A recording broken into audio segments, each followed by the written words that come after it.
Gaza की सुरंगों में समुद्र का पानी भरते ही क्यों खुशी से नाचने लगा हमास। हमास के खुलासे ने कैसे फुला दिए इजरायली सेना के हाथ पांव। हमास बोला, जाओ समुद्र से और पानी लाओ, लेकिन हमारा कुछ नहीं बिगाड़ पाओगे। इजरायली सेना द्वारा मारे गए 3 इजरायली बंधकों पर अब हुआ बहुत बड़ा खुलासा। मौत के ठीक पहले सफेद झंडा क्यों लहरा रहे थे तीनों बंधक। जिस जगह पर तीनों बंधकों को गोली लगी वहां से 100 मीटर की दूरी पर ऐसा क्या था जिसे देखकर इजरायली सैनिकों के पसीने छूट गए। दोस्तों, इजरायली सेना द्वारा 3 बंधकों की मौत के बाद सारा खेल पलट चुका है। अचानक नेतन्याहू के पसीने छूटने लगे हैं। सारे अरब देश एक हो चुके हैं और पहली बार इजराइल घुटने टेक सकता है।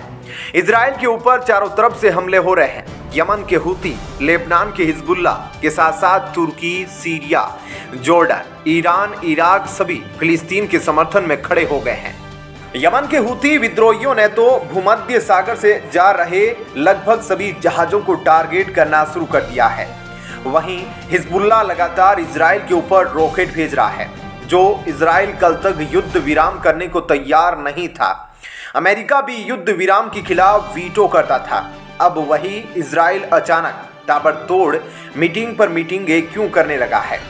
3 बंधकों की मौत के बाद इजराइल के अंदर ही माहौल बदल गया है।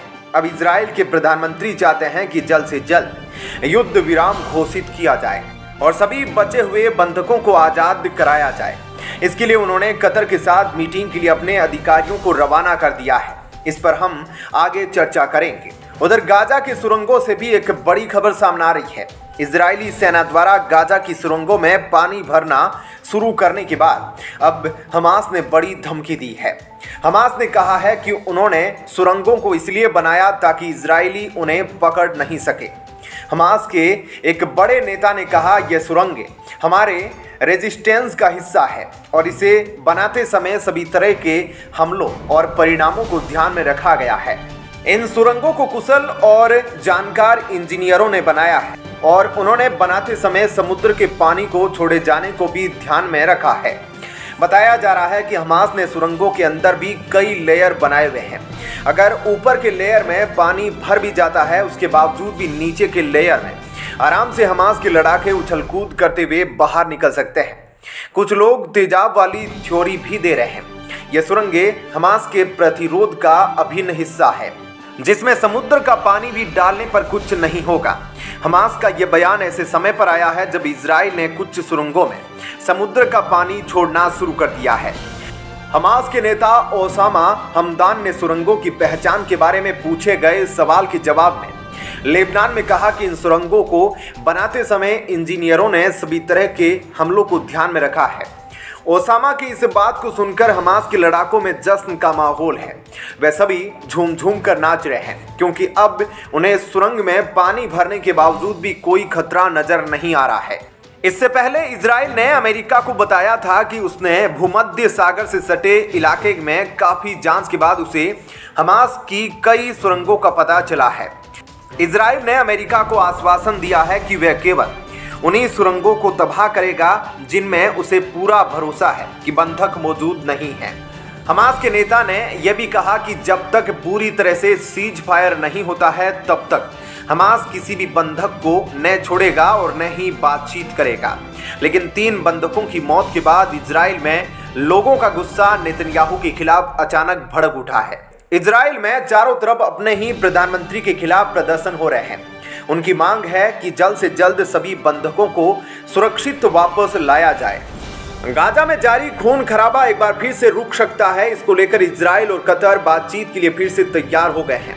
दरअसल फिलिस्तीन के गाजा पट्टी पर नियंत्रण रखने वाले संगठन हमास की ओर से कतर इजराइल के साथ बातचीत कर रहा है।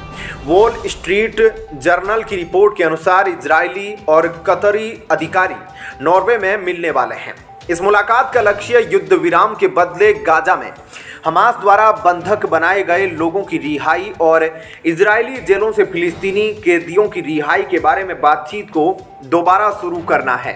गाजा में युद्ध विराम को लेकर बातचीत की खबरें ऐसे समय पर आई है जब इजरायली सेना ने गलती से हमास आतंकवादी समझकर अपने ही 3 लोगों को मार दिया था। ये तीनों हमास द्वारा बंधक बनाए गए इजरायली नागरिक थे। इन हत्याओं के आसपास की परिस्थितियों की जांच चल रही है। एक अधिकारी के हवाले से बताया गया है कि उनके सैनिकों ने गाजा में 3 बंधकों की गोली मारकर हत्या कर दी थी। ये सभी निहत्थे थे और एक सफेद झंडा लहरा रहे थे। अधिकारी ने कहा यह IDF के नियमों का उल्लंघन था। विवरण से संकेत मिलता है कि बंधक शर्टलेस थे और IDF के सैनिकों के पास एक इमारत से बाहर आए थे। IDF के एक सैनिक को लगा कि वह आत्मघाती हमलावर है और उसने बंधकों की रिहाई के नियमों के खिलाफ गोलीबारी की।